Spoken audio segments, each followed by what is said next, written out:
Assalamualaikum warahmatullahi wabarakatuh. Di sini saya akan mempresentasikan atau menjelaskan tentang manajemen kepegawaian. Manajemen kepegawaian adalah proses pengelolaan pegawai mulai dari rekrutmen sampai dengan PHK agar pegawai memberikan kontribusi yang besar kepada lembaga dalam mencapai tujuan individu, lembaga, dan masyarakat. Rekrutmen calon pegawai baru ini ada 3.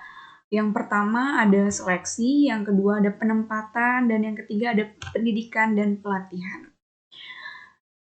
Penempatan pegawai juga ada yang berdasarkan dengan kemampuan, kecakapan, pengetahuan, keterampilan, sikap, dan kepribadian.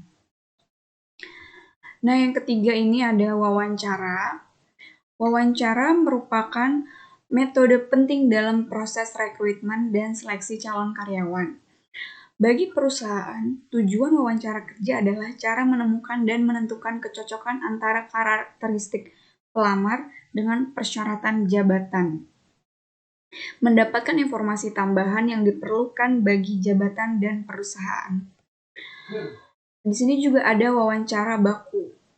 Terdiri dari seperangkat pertanyaan yang dipegang teguh pewawancara dan tidak boleh menyimpang dari pertanyaan-pertanyaan itu. Nah, apa sih wawancara baku itu? Yang pertama, pewawancara mengemukakan pertanyaan persis seperti yang tertulis. Bahkan ia tidak boleh mengubah urutan pertanyaan tersebut.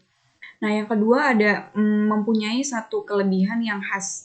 Jawaban seragam yang dapat ditangani sejumlah pewawancara dan responden. Nah, yang ketiga, seseorang yang tidak berpengalaman pun bisa melakukan wawancara yang cukup berhasil. Nah, di sini ada tujuan dari wawancara. Apa aja sih tujuan dari wawancara itu? Yang pertama itu tujuannya untuk mengetahui kepribadian pelamar. Yang kedua, mencari informasi relevan yang dituntut dalam persyaratan jabatan. Nah, yang ketiga, tujuannya itu untuk mendapatkan informasi tambahan yang diperlukan bagi jabatan dan perusahaan.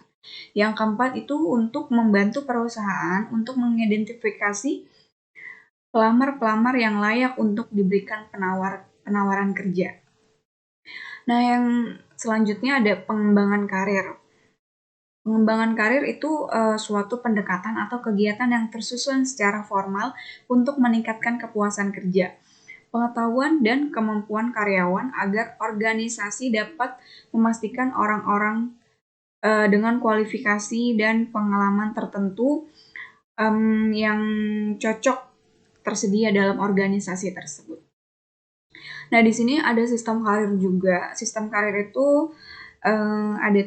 Yang pertama ada kenaikan pangkat, yang kedua ada mutasi jabatan, dan yang ketiga ada pengangkatan dalam jabatan atau promosi. Di sistem karir juga itu ada yang namanya kenaikan pangkat. Kenaikan pangkat itu merupakan insentif yang terbesar dari semua insentif kepada pegawai. Kenaikan pangkat berarti perbaikan dalam status dan peningkatan pembayaran. Nah, kenaikan pangkat juga ada yang berdasarkan dengan kemampuan, ada juga yang berdasarkan dengan senioritas. Nah, yang berdasarkan dengan kemampuan itu contohnya yang pertama dia itu paling baik untuk efisiensi pekerjaan, yang kedua paling adil bagi para pegawai, dan yang ketiga memberikan manajemen yang baik.